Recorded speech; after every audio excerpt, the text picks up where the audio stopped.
Hello CMA final वाले बच्चों। दोस्तों आप लोगों का जून 2026 के एग्जाम्स अभी कंप्लीट हो गए रहेंगे। तो चलो अपन आज यहाँ पे क्या करेंगे, जो आपका पेपर नंबर 19 था यानी कि इनडायरेक्ट टैक्स लॉस, उसको यहाँ पे अपन आराम से पूरा डिस्कस कर लेंगे पेपर को। अगर मैं बात करूं सर पेपर का टफनेस कितना था, तो मैं बोलूंगा ये आपका मतलब एवरेज और बिलो एवरेज के बीच में पेपर था। पेपर काफी ज्यादा टफ नहीं था। इजी इजी क्वेश्चंस आप लोगों को पूछे गए थे। यस, कुछ कुछ दो तीन क्वेश्चंस ठीक ही भी पूछे गए थे। और अगर एमसीक्यू की बात करूं तो 15 में से 11 टू 12 एमसीक्यूज इजी थे। 4 टू 5 एमसीक्यूज थोड़े से आप लोगों के यहाँ पे ट्रिकी भी थे। चलो एक एक करके अपन सारे आंसर्स को यहाँ पे डिस्कस करके लेंगे। बात करेंगे पहले एमसीक्यूज के साथ। सबसे पहला वाला एमसीक्यू, अगर अपन बैंक की बात करें तो जो भी ब्रोकरेज के लिए आपको डिलेड पेमेंट मिलता है वो क्या होता है, आपका टैक्सेबल होता है। और साथ में सर अगर क्रेडिट कार्ड के ऊपर जो इंटरेस्ट है वो भी क्या होता है, टैक्सेबल होता है। तो पहले वाले एमसीक्यू का आंसर क्या आएगा, आपका लायबल टू जीएसटी आ जाएगा। ठीक है। सेकंड एमसीक्यू आपका किसके ऊपर पूछा गया है, एग्जेम्पशन के ऊपर पूछा गया है। तो सर एग्रीकल्चर प्रोड्यूस को टेस्टिंग की सर्विसेज एग्जेम्प्ट है, फार्म लेबर का सप्लाई करना एग्जेम्प्ट है, warehousing of agriculture produce exempt है। तो इसका आंसर क्या आएगा, आपका 1 2 3 तीनों आपके एग्जेम्प्ट आ जाएंगे। फिर कौन से ट्रांजैक्शन को neither supply of goods not supply of service मानेंगे, तो देखो रेंटिंग ऑफ बिल्डिंग और लीज ऑफ लैंड। अगर अपन ये शेड्यूल 2 के पैरा 2 को देखें तो ये आपका सप्लाई ऑफ सर्विसेज माना जाएगा, यानी कि सेल ऑफ लैंड आपका शेड्यूल 3 के पैरा 5 के अंदर कवर्ड है। इसको neither supply of goods not supply of service मानेंगे। फिर ये जो अगला क्वेश्चन नंबर 4 है, ये आपका किसके ऊपर बेस्ड है, ये आपका आरसीएम के ऊपर बेस्ड है। आपको इसके अंदर क्या निकालना है, time of supply of services. यहाँ पे यूनिकॉर्न रेसिपिएंट था, नीरज सप्लायर था। और ये यूनिकॉर्न जो है ना, उसका टर्नओवर पिछले साल कितना था, 46 लाख, यानी कि थ्रेशोल्ड लिमिट से ज्यादा था, तो आरसीएम एप्लीकेबल हो जाएगा। इनवॉइस किसने इशू किया है, सप्लायर ने इशू किया है इनवॉइस को। तो आपका टाइम ऑफ सप्लाई क्या रहेगा, पेमेंट डेट या तो 61st day whichever is earlier. Payment date कब आ रहा है, आपका 6 में आ रहा है। और 61st डे आपका रफली कब आता है, 16 जून के आसपास आता है। अर्लियर क्या आएगा, आपका 6 में आ जाएगा। क्लियर है। उसके बाद में सर अगला जो सर्विसेज था वो कौन सा सर्विसेज था, आपका यहाँ पे ब्यूटी ट्रीटमेंट सर्विसेज था। तो ब्यूटी ट्रीटमेंट यानी कि कौन सा सर्विस माना जाता है, आपका पर्सनल सर्विसेज। इसका प्लेस ऑफ सप्लाई क्या रहता है, जहां पे आपने सर्विसेज को एक्चुअली परफॉर्म किया। एक्चुअली सर्विसेज किधर दिए गए थे, कोलकाता में, तो प्लेस ऑफ सप्लाई क्या आएगा, आपका कोलकाता आएगा। ठीक है।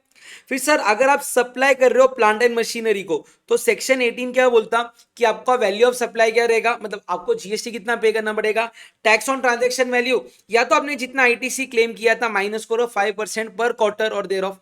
इनका जो भी हाइयर रहेगा वो आपका वैल्यू ऑफ सप्लाई मानेंगे। तो इसका ऑप्शन डी आ जाएगा। फिर sir annual return, annual return मतलब कौन सा रहता है, आपका GSTR 9। इसके अंदर बेसिकली आपका किसका समरी रहता है, एक तो GSTR 1 का समरी आएगा, दूसरा किसका समरी आएगा, 3B। GSTR 4 किसके लिए रहता है, आपका सेक्शन 10 वालों के लिए रहता है, तो ये तो नहीं आएगा। ऑप्शन कौन सा आएगा, आपका ऑप्शन बी आंसर आ जाएगा। फिर 8 की बात करेंगे, डीम्ड एक्सपोर्ट किसको माना जाता है, तो deemed export sir high sea sales को, या supply from a place in non taxable territory to other place in non taxable territory, इसको नहीं मानने का। ये दोनों आपका किधर कवर्ड है, शेड्यूल 3 के अंदर ये दोनों आपकी बातें कवर्ड है। सर सप्लाई ऑफ गुड्स अगर आप एसईजेड यूनिट को कर रहे हो ऑथराइज ऑपरेशन के लिए, तो ये आपका क्या माना जाएगा, जीरो रेटेड सप्लाई माना जाएगा। तो सर डीम्ड एक्सपोर्ट क्या आएगा, आपका supply of goods by registered person against advance authorisation. ठीक है। फिर सर सेक्शन 74A के अंदर आपको शो कॉज नोटिस कब तक इशू करना है, तो जो फाइनेंशियल ईयर की बात कर रहे हैं उसका आपको due date of annual return देखना है। वहां से 42 मंथ्स के अंदर आपका शो कॉज नोटिस जाना चाहिए, और वहां से 1 साल के अंदर आपका ऑर्डर पास होना चाहिए। बराबर है। फिर सर अगला पॉइंट किसकी बात कर रहा है, एंटी प्रॉफिटेरिंग मेजर। एंटी प्रॉफिटेरिंग मेजर यानी कि जो टैक्स का रेट कम हुआ उसका बेनिफिट जो सप्लायर है उसने अल्टीमेटली किसको पास ऑन करना चाहिए, कस्टमर को पास ऑन करना चाहिए। तो यहाँ पे क्या बोल रहे हैं, रेड्यूस टैक्स रेट करना चाहिए आप लोगों को, and benefit of input tax credit को पास ऑन करना चाहिए। तो इसके अंदर आपके बोथ पॉइंट्स कवर हो जाते हैं। ठीक है। Once dash is clear for home consumption, bond submitted by the importer gets debited automatically in the custom automated system and detail shall be made electronically available. तो क्या होना चाहिए, यहाँ पे बिल ऑफ एंट्री आपका क्लियर होना चाहिए home consumption के लिए। फिर अगला पॉइंट यहाँ पे आपके किसकी बात कर रहा है, डिडक्टिव वैल्यू रूल 7 के हिसाब से किसका लेंगे। तो अपन इस केस में देखेंगे कि मैक्सिमम क्वांटिटी जो रेट पे जा रही है वो रेट आपको लेने का। ग्रेटेस्ट क्वांटिटी इधर 60 है, 65 है, 40 है, 35 है। तो ग्रेटेस्ट क्वांटिटी कितने वैल्यू पे जा रही है आपकी, 95। तो आप कौन सा वैल्यू लोगे, 95 वाला वैल्यू लोगे। ठीक है। फिर एक मन बात करते हैं, जेंटलमैन पैसेंजर है, इंडिया को रिटर्न कर रहा है आफ्टर 1 साल से ज्यादा रहने के बाद में, तो वो कितने रुपीज तक ये लेके आ सकता है, ड्यूटी फ्री ज्वेलरी लेके आ सकता है। देखो टेक्निकली वो कितना ला सकता है, 20 ग्राम तक ला सकता है, जिसका वैल्यू मैक्सिमम कितना है 50,000। तो आइडियली ये दोनों रहने चाहिए, बट यहाँ पे ना एक तो ऑप्शन दिया गया है up to a weight of 20 gram, no amount limit, तो ये आंसर तो आपका सरासर गलत है। लिमिट लगाया हुआ है जेंटलमैन को 50,000 एंड लेडीज रहे तो 1 लाख, तो अपन इधर आंसर कितना ले लेंगे, 50,000 वाला ले लेंगे। क्लियर है। फिर अगला केस किसकी बात कर रहे हैं, ड्यूटी ड्रॉबैक की। अच्छा, ड्यूटी ड्रॉबैक के ऊपर इधर भी एक क्वेश्चन पूछा गया हुआ है और नीचे एक और एक क्वेश्चन है 7 मार्क का। तो सर अगर ड्यूटी ड्रॉबैक में मैं बात करूं, अगर आपके गुड्स यहाँ पे कितने महीने बाद रिटर्न आ रहे हैं, 15 मंथ एंड 6 डेज, तो अगर आपके कोई भी गुड्स आप क्या कर रहे हो, री एक्सपोर्ट कर रहे हो कितने पीरियड के अंदर, 15 मंथ टू 18 मंथ, तो आपको ड्यूटी ड्रॉबैक अमाउंट कितना मिलेगा, 60%। आपने ड्यूटी कितना पे किया था, 92,000, उसका आप 60% निकालो, ये आंसर आ जाएगा। देख लो एक बार सब लोग, देख लिया सबने, यही आंसर आएगा इसका। फिर अगला पॉइंट सर, कितना मिनिमम इन्वेस्टमेंट आप लोगों को करना पड़ेगा प्लांट एंड मशीनरी के अंदर, तो आपका एस्टेब्लिशमेंट एक्सपोर्ट ओरिएंटेड यूनिट माना जाएगा, तो मिनिमम अमाउंट कितना बोला गया हुआ है आपको, 1 करोड़ का बोला गया हुआ है। यहाँ पे आपके सारे एमसीक्यूज होते हैं कंप्लीट। अगर आप लोगों को कोई भी आंसर के अंदर ऐसा लग रहा रहेगा कि आपका आंसर और मेरा आंसर डिफर कर रहा है, आप बिंदास कमेंट में बोल दो, अपन एक म्यूचुअली उसको डिस्कस करके जो करेक्ट सॉल्यूशन है उसकी तरफ जाएंगे यहाँ पे। ठीक है, चलो सर अभी आ जाते हैं आपके डिस्क्रिप्टिव वाले पार्ट पे। पहला आप लोगों को गुड्स ट्रांसपोर्ट एजेंसी के जो जो एग्जेम्पशन है ना उनके बारे में यहाँ पे पूछा गया हुआ है। तो सर गुड्स ट्रांसपोर्ट एजेंसी के एग्जेम्पशन देखने के लिए क्या जीटीएस सर्विसेज 7 स्पेसिफाइड पर्सन को दे रहा या अदर्स को दे रहा, देखो सर 7 स्पेसिफाइड पर्सन में आपको नाम लिखना था, factory registered under factories act, society registered under society act, फिर आता है आपका कोऑपरेटिव सोसाइटी, फिर आता है आपका बॉडी कॉर्पोरेट एलएलपी, फिर आता है पार्टनरशिप फर्म एओपी, फिर आता है कैजुअल टैक्सेबल पर्सन, फिर आता है आपका any person registered under GST.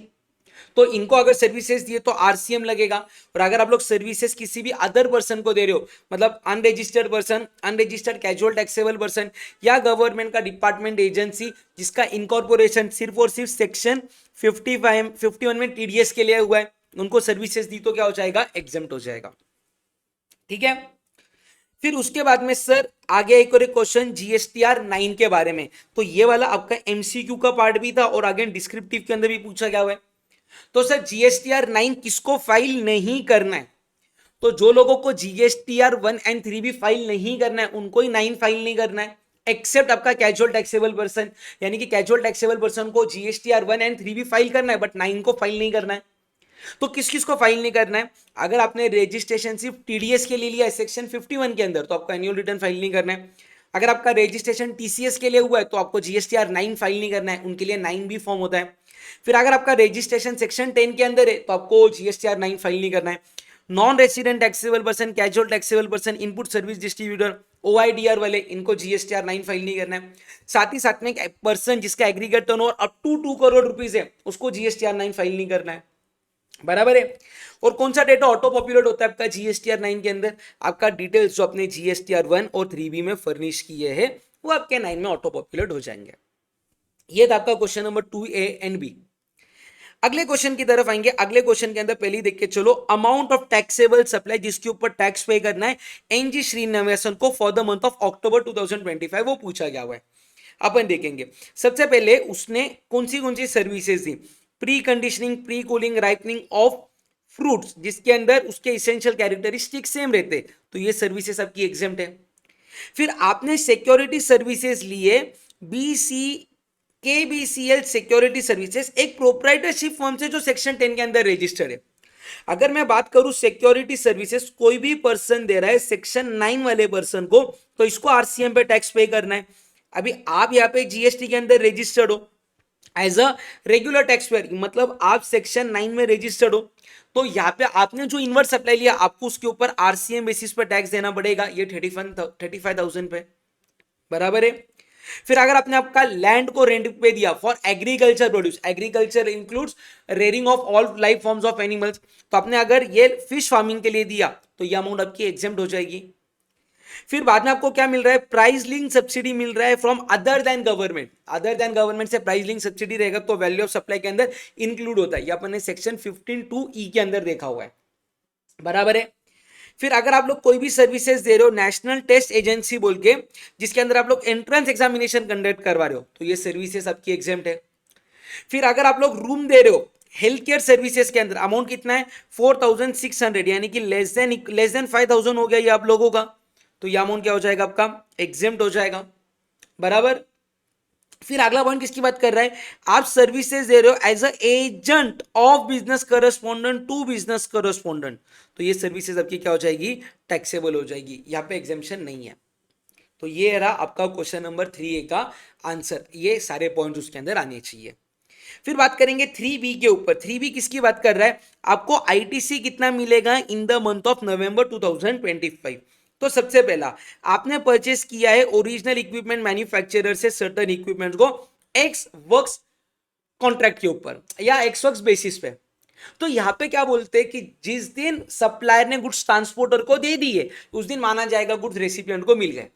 और आईटीसी क्लेम करने के लिए एक कंडीशन है, आपके पास एक्चुअल रिसीट ऑफ गुड्स होना चाहिए, ठीक है। ओईएम ने हैंड ओवर गुड्स को कब किया, 28 नवंबर को, बट गुड्स आपको फिजिकली कब मिल रहे, 2 दिसंबर के दिन मिल रहे। And on that day 50% equipment was received in a damage condition and was not useful at all. तो देखो सर, ये जो दिसंबर में मिल रहे ना वो बात अलग है, आपको गुड्स कब माना जाएगा मिल गए, 28 नवंबर के दिन माना जाएगा आप लोगों को गुड्स मिल गए। तो आप आईटीसी कौन से मंथ में क्लेम कर सकोगे, नवंबर 25 में क्लेम कर सकोगे, ठीक है। सर अगर 50% गुड्स आपके डैमेज है ना, अगर आप उसको यूज नहीं करने वाले हो तो आपको उसका आईटीसी नहीं मिलेगा, आपको आईटीसी रिवर्स करना पड़ेगा। बट ये बात आपको कब समझेगी, दिसंबर के मंथ में समझेगी ना, तो नवंबर में आप पूरा आईटीसी ले लो, कितना 130 का, ठीक है। सर फिर आपने गुड्स को यूज किया टेलीकम्युनिकेशन टावर को सेटअप करने के लिए, उसका आईटीसी ब्लॉक थे 17.5 के अंदर। फिर मैनेजिंग डायरेक्टर ने मेंबरशिप लिया लोकल स्पोर्ट क्लब का, आईटीसी ब्लॉक थे। फिर आपने फूड एंड बेवरेजेस को परचेस किया फॉर एम्प्लॉइज, आईटीसी ब्लॉक थे 17.5 के अंदर। आपने अकाउंट पेपर लिया for photo कॉपिंग machine use in administrative office, मतलब आपके इन द कोर्स और फर्दरेंस ऑफ बिजनेस लिया, आईटीसी मिल जाएगा। आपने गुड्स को यूज किया for providing services during the warranty period, तो जब आपने उससे इनिशियल कॉस्ट लिया था ना, तो वारंटी पीरियड में जो भी आप लोग उसको सर्विस देने वाले हो उसका कॉस्ट ऑलरेडी इंक्लूड हुआ है। तो ये गुड्स आपने आपके बिजनेस पर्पस के लिए लिए for making outward taxable supply, जिसके ऊपर का टैक्स आपने कलेक्ट किया at the time of making original supply, तो आपको इसका भी आईटीसी मिल जाएगा। क्लियर है। उसके बाद में क्वेश्चन नंबर 4 बात करता है, कोई भी ऐसे 7 एक्टिविटीज बताओ जो एज एन ऑडिटर आपको करने हैं ऑडिट करने के लिए। तो यहाँ पे मैंने लिस्ट आप लोगों के लिए लिख के रखी है कि सबसे पहले आप लोग क्या देखोगे कि जो जो उसका प्लेस ऑफ बिजनेस है वहां पे उसने रजिस्ट्रेशन लिया क्या, वो लायबल था तो लिया क्या। फिर आपको रिकंसाइल करना है, जितना आउटवर्ड सप्लाई आप जीएसटीआर 1 में बता रहे हो उतना ही बुक्स ऑफ अकाउंट्स में दिख रहा है ना, उसके अंदर आपका zero rated supply, exempt supply, taxable supply सारा देख लो। फिर जो भी आपका वैल्यूएशन है वो या तो सेक्शन 15 या तो रूल्स की सबसे बराबर हो रहा है क्या नहीं, और टैक्स रेट सही से लगा रहे हो क्या नहीं। फिर जो आईटीसी के एलिजिबिलिटी क्राइटेरियाज है और जो कंडीशन है उसको फुलफिल करके, मतलब सेक्शन 16 को ध्यान में रखते हुए आपने आईटीसी क्लेम किया है ना। फिर जितना आईटीसी आपके 2B में दिख रहा है उतना ही बुक्स ऑफ अकाउंट्स में दिख रहा है ना। फिर जो आरसीएम का आपका इनवर्ट सप्लाई उसका आपने कंप्लायंस बराबर से किया ना, आपने पेमेंट वाउचर इशू किया था ना, अगर आपको सेल्फ इनवॉइसिंग करना था तो आपने वो सेल्फ इनवॉइसिंग किया है ना। फिर ई वे बिल जहां जहां एप्लीकेबल है उसका कंप्लायंस चेक करो, ई इनवॉइसिंग एप्लीकेबल है उसका कंप्लायंस चेक करो। अगर आपने आईटीसी लिया है तो रूल 42 43 के हिसाब से उसकी रिवर्सल की रिक्वायरमेंट थी तो वो किया है क्या नहीं वो देख लो, ठीक है।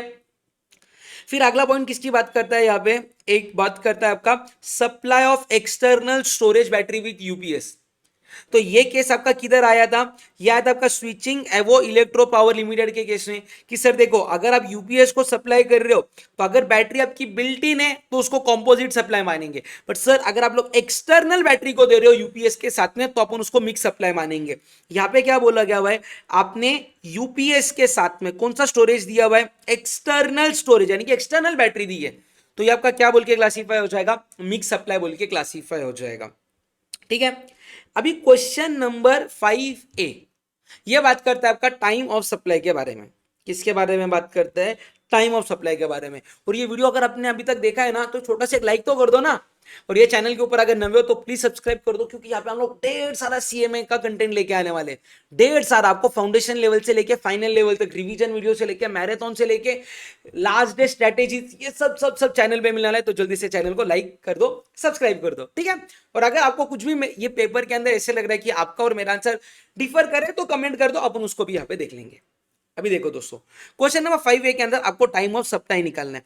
टाइम ऑफ सप्लाई किसका है? गुड्स का है। फॉरवर्ड चार्ज है तो सेक्शन 12(2) आएगा।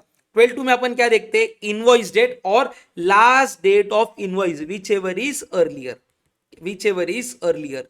सर आपने को date of payment receive relevant नहीं है, कौन सा नोटिफिकेशन था वो? 66/2017, तो ये वाला लास्ट वाला कॉलम अपने लिए रेलेवेंट नहीं है। पहले केस में सर गुड्स रिमूव हो रहे 17 मार्च को, आपने इनवॉइस दिया 18 मार्च को, तो last date to issue invoice क्या था? 17 मार्च, तो टाइम ऑफ सप्लाई बन जाएगा 17 मार्च। सर अगले वाले पॉइंट के अंदर रिमूव गुड्स हो रहे 19 मार्च को, तो लास्ट डेट ऑफ इश्यू 19 मार्च बन गया, इनवॉइस का एक्चुअल डेट है 17 मार्च, तो आंसर क्या आ जाएगा? 17 मार्च। सर थर्ड वाले पॉइंट के अंदर है ना, कुछ तो इंस्टीट्यूट के एंड से क्वेश्चन देने के टाइम पे गलती हुई हुई है, गलती हुई हुई है। अभी आप एक बात को समझो, गलती कैसी है। आप बोल रहे हैं आपने गुड्स अवेलेबल करवा दिए रेसिपिएंट को 18 मई के दिन, और गुड्स रिमूव हो रहे हैं आपके 20 मई के दिन, तो टाइम ऑफ सप्लाई क्या आएगा? तो देखो इसके ना दो पॉसिबिलिटीज है।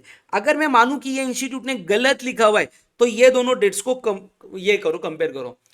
20 मई के दिन रिमूवल हो रहा है, 21 मई के दिन इनवॉइस हो रहा है, तो आंसर आना चाहिए 20 में, आइडियल सिचुएशन।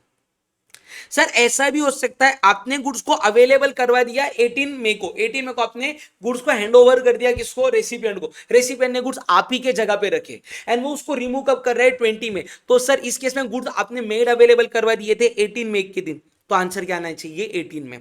तो इसके यहाँ पे समथिंग इज नॉट करेक्ट, यहाँ पे दोनों आंसर आ सकते हैं आप लोगों के। एग्जाम में आपने क्या लिखना चाहिए था? 20 में लिखना चाहिए था, नीचे अल्टरनेटिवली 18 में भी आंसर आएगा, वो आप लोगों ने लिखना चाहिए था, ठीक है। सर प्रोविजन क्या है with regards to the time of supply?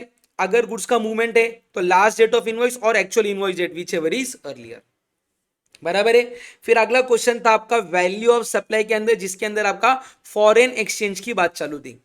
उसके अंदर आपको 32(2)(b) के हिसाब से भी वैल्यू निकालना था, 32(2)(a) के हिसाब से भी निकालना था। 32(2)(a) क्या बोलता है कि अगर समझो आपका आरबीआई का रेट है और आपका रेट है, इसके बीच में का डिफरेंस निकालो, वो कितना है? 1.8। कितने यूनिट एक्सचेंज हो रहे? 1200, तो 2160 वैल्यू ऑफ सप्लाई मानो। अगर आरबीआई का रेफरेंस रेट नहीं है तो आपने जितने रुपीस का ट्रांजेक्शन किया उसका 1% वैल्यू ऑफ सप्लाई मानने का, तो ये आंसर आएगा। 32(2)(b) किसकी बात करता? स्लैब बेस्ड वैल्यूएशन की बात करता। तो पहले के स्टॉक का अमाउंट कितना था? 94,100, तो up to 1 lakh value of supply कितना रहेगा? 1% और 250 विच एवर इज हायर। 1% 948 आ रहा, तो आंसर कितना आएगा? 948।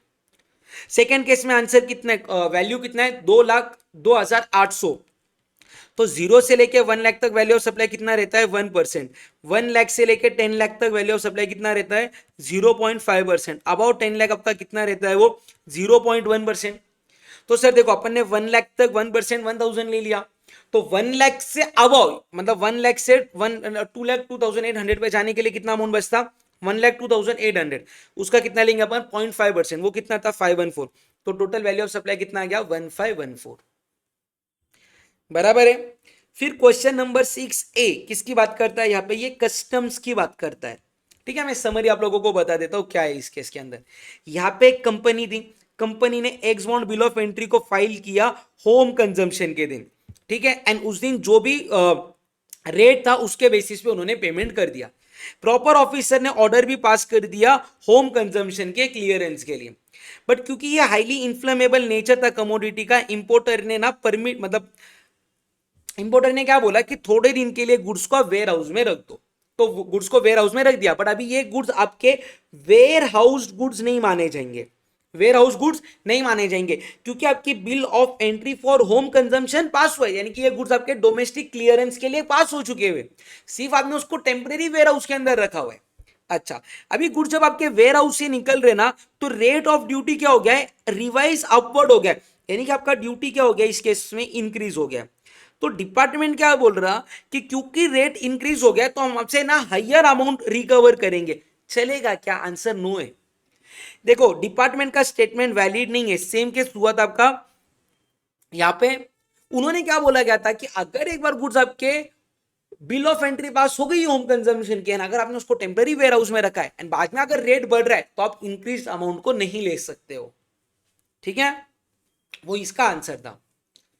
फिर 6 भी क्या बोलता है, आपको कोई भी 7 in eligible categories of export बताने जो एलिजिबल नहीं है रिबेट के लिए रोड टैप स्कीम के अंदर। तो इधर इसकी लिस्ट थी, आप लोग लिस्ट में से कोई भी 7 नाम लिख सकते थे। यहाँ पे भी 2-3 नाम लिखे हुए नहीं है, बट इसमें आप लोगों को कोई भी नाम लिखना था। थेरियोटिकल क्वेश्चन था ये, सीधा सीधा। ठीक है, उसके बाद में सर आपको ड्यूटी ड्रॉबैक कितना मिलेगा इंडिपेंडेंट केसेस में, वो आपको निकालना है। तो ये ड्यूटी ड्रॉबैक का ना आपका सेकंड क्वेश्चन आ रहा है ये पेपर के अंदर। एक आपका एमसीक्यू में आया था 2 मार्क के लिए, और एक यहाँ पे अभी डिस्क्रिप्टिव मार्क के लिए आया है 7 मार्क्स के लिए। टोटल 9 मार्क्स के लिए क्वेश्चन पूछा गया है। तो देखो सर, ये आपके ड्रॉबैक के रेट्स रहते हैं। 3 महीने तक अगर आप लोग क्या कर रहे हो, 3 महीने तक री एक्सपोर्ट करो तो 95% ड्रॉबैक मिलेगा। 3 to 6 मंथ के लिए 85%, 6 to 9 मंथ के लिए 75%, सो ऑन सो फोर्थ। अपन अभी सीधा सॉल्यूशन में आते हैं। पहले केस में आपने उसको री एक्सपोर्ट कितने टाइम के अंदर किया है, 5 मंथ। 5 मंथ किधर आता है, 3 से 6 मंथ के अंदर। तो आपको 85% रिबेट मतलब ड्यूटी ड्रॉबैक मिल जाएगा। कितना मिलेगा वो, तो 24,000 इंटू 85%, 20,400। थर्ड केस में आप लोगों का कितने मंथ बाद हो रहा है, 16 मंथ बाद। अच्छा 16 मंथ मतलब 15 to 18 मंथ, तो 60% आपको ड्रॉबैक मिल जाएगा। वो कितना आता है आपका 58,800। बट यहाँ पे ये बात इंपॉर्टेंट थी, मिस्टर वंश ने ना कार को इंपोर्ट किया था जिसके ऊपर उसने 5,28,000 इंपोर्ट ड्यूटी पे किया था। वो कार को री एक्सपोर्ट कर रहा है, तो कार के केस में आपको क्या करना पड़ता है, डेप्रिसिएशन माइनस करना पड़ता है। याद है ये डेप्रिसिएशन के रेट रहते थे, अगर फर्स्ट ईयर में जा रहा है तो 4% पर क्वार्टर, सेकेंड ईयर में जा रहा है तो 3% पर क्वार्टर वाला। तो यहाँ पे अभी आपके गुड्स कितने टाइम बाद ये हो रहे हैं, री एक्सपोर्ट हो रहे, 16 मंथ एंड 17 डेज। तो अगर मैं टेक्निकली बोलूँ 16 मंथ मतलब कितने क्वार्टर होते हैं, पहले साल के आपके कितने क्वार्टर हो गए, 4 क्वार्टर हो गए। 4 क्वार्टर मतलब 12 महीने, और 3 महीने ऐड करेंगे तो एक क्वार्टर होता है। यहाँ तक 15 मंथ्स होते हैं, बट ये 16 मंथ पे जा रहा है तो और एक क्वार्टर आपको ऐड करना पड़ेगा। तो टोटल कहना है आपके कितने क्वार्टर हो रहे, 6 क्वार्टर। तो 6 क्वार्टर के लिए फर्स्ट ईयर के आपके 4 क्वार्टर हो गए, सेकेंड ईयर के आपके 2 क्वार्टर हो गए। फर्स्ट ईयर के 4 क्वार्टर, सेकेंड ईयर के 2 क्वार्टर। फर्स्ट ईयर आपका डिप्रिसिएशन कितने परसेंट होगा पर क्वार्टर, 4%। सेकेंड ईयर डिप्रिसिएशन पर क्वार्टर कितना होगा, 3%। तो 4 क्वार्टर का 4%, 2 क्वार्टर का 3%। तो टोटल रिडक्शन कितना होगा, 16 + 6 22% रिड्यूस होगा। तो आपको ड्रॉबैक कितना मिलेगा, 78%। तो 528 इंटू 78%, 411,840, ये इसका आइडियली आंसर आना चाहिए। समझा क्या। उसके बाद में सर अगला क्वेश्चन पूरा आपका अगेन कस्टम्स के ऊपर था, जिसके अंदर आपको कस्टम्स का वैल्यूएशन निकालना था।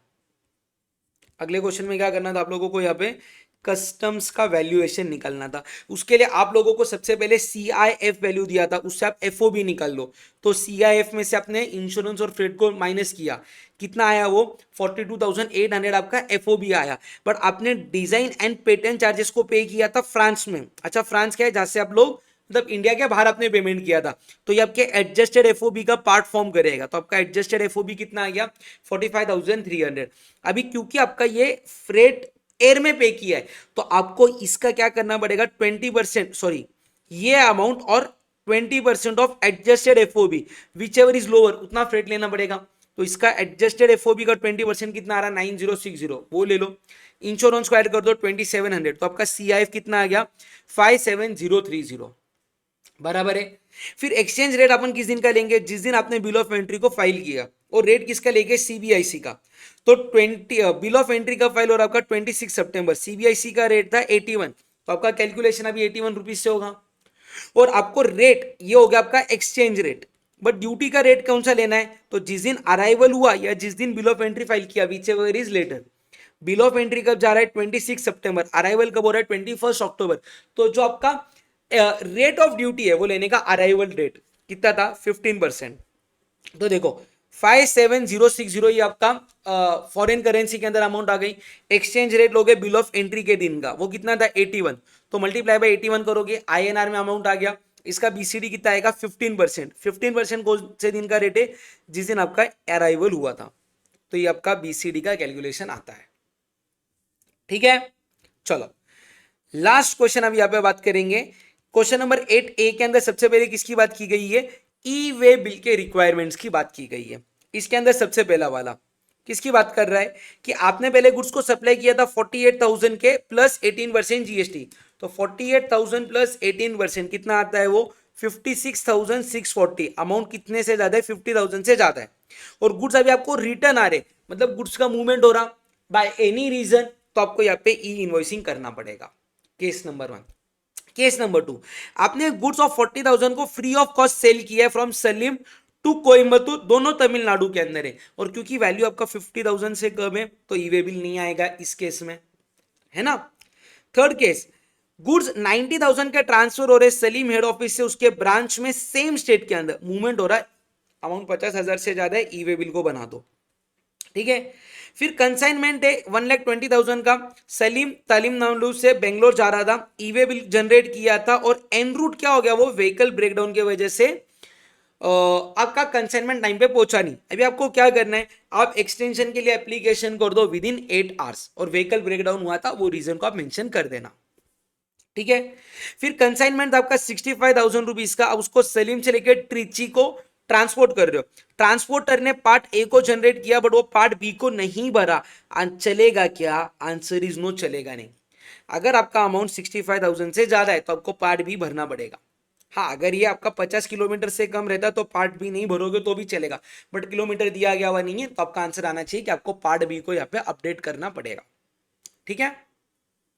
चलो, उसके बाद में अपील्स की बात चालू थी, तो फाइनेंशियल ईयर 24-25 में आपके अगेंस्ट एक ऑफिसर ने ऑर्डर को पास किया 12 अप्रैल के दिन, जिसके अंदर टैक्स डिमांड किया 100 लाख, इंटरेस्ट डिमांड किया 12 लाख, पेनल्टी लगाया 34 लाख। आरसीसी ने फर्स्ट टाइम अपील को फाइल किया। अभी आपने फर्स्ट टाइम अपील को फाइल किया ना, तो ये बोला ही नहीं गया भाई कि उसने कितने अमाउंट के लिए एग्री किया, तो ऐसा माना जाएगा ये पूरे अमाउंट के लिए डिसएग्री किया, और डिसएग्री किया तो आपको टैक्स डिमांडेड का कितना परसेंट पेनल्टी पे कर, सॉरी डिपॉजिट पे करना पड़ता है 10%, तो 100 लाख का 10% आपको कितना डिपॉजिट देना पड़ेगा, 10 लाख रुपीस देना पड़ेगा। इंटरेस्ट और पेनल्टी के ऊपर आपको कोई भी प्री डिपॉजिट देने की जरूरत नहीं है। फिर अपीलेट अथॉरिटी का ऑर्डर आया 23 जुलाई के दिन, जिसके अंदर उन्होंने बोला कि बैलेंस टैक्स पेबल 65 लाख का है, इंटरेस्ट कितने रुपीस का है 12 लाख का है, उसने ना 35 लाख का डिमांड हटा दिया, 34 लाख का पेनल्टी को भी हटा दिया। अच्छा, अभी क्या बोल रहे हैं कि जो आरसीसी है ना, वो अपीलेट अथॉरिटी से भी खुश नहीं है, वो अपीलेट ट्रिब्यूनल के पास जाने चाहता है for balance tax and interest. तो बैलेंस टैक्स कितना है 65 लाख, उसका कितना परसेंट पे करना पड़ेगा 10%, यानी कि 6.5 लाख उसको क्या करना पड़ेगा, फ्रेश पेमेंट करना पड़ेगा। सर 12 लाख का कुछ पे करना पड़ेगा क्या, आंसर इज नो, इंटरेस्ट का आपको पेमेंट नहीं करना पड़ता है। तो प्री डिपॉजिट फर्स्ट अपील के लिए आपका आ गया 10 lakh. After the order how much pre deposit is required for second appeal, कितना करना पड़ेगा 6.5 लाख। जो आपने प्री डिपॉजिट ऑलरेडी किया था कितने रुपीस का 35 लाख रुपीस का, 35 लाख का 10% कितना था आपका 3.5 लाख, जितने से आपका ऑर्डर कम हुआ ना, पहले 100 लाख था अभी 65 लाख आया, मतलब 35 लाख का एक ऐसा अमाउंट है जिसका आपने प्री डिपॉजिट पे किया है, बट अभी वो प्री डिपॉजिट तो अपील में कम होके आया हुआ है ना, वो टैक्स ड्यू, तो इसका आपको अमाउंट रिफंड मिल जाएगा। और जो आपने प्री डिपॉजिट ऑलरेडी पेनल्टी के लिए पे किया था तो उसको कुछ पेमेंट किया ही नहीं है, तो इसका रिफंड आपको मिलेगा ही नहीं, है ना। और सर क्या जो आपने अर्लियर प्री डिपॉजिट किया था वो एडजस्ट हो सकता है for the requirement of second appeal, answer is no, आपको सेकंड अपील के लिए क्या करना पड़ेगा, फ्रेश डिपॉजिट करना पड़ेगा। डन है। तो ये था पूरा पेपर सोल्यूशन आपको मेरी तरफ से। आप लोग ये वीडियो को जरूर शेयर करना जो भी आपके दोस्त हैं जिन्होंने अभी यहाँ पे सीएमए का एग्जाम दिया है जून 26 में। साथ ही साथ में ये पेपर को उन स्टूडेंट्स के साथ भी शेयर करो जो अपना दिसंबर 26 में फाइनल का अटेम्प्ट देने वाले, ताकि उनको भी एक आइडिया रहे कि क्वेश्चन कौन से टाइप के आते हैं और उसका सोल्यूशन कैसा रहता है। चैनल पे न्यू हो तो प्लीज एक सब्सक्राइब जरूर कर देना, वीडियो पसंद आए तो लाइक करना, और जो भी आप लोगों को कमेंट करना है कमेंट जरूर करके बताना। See you guys soon, bye bye.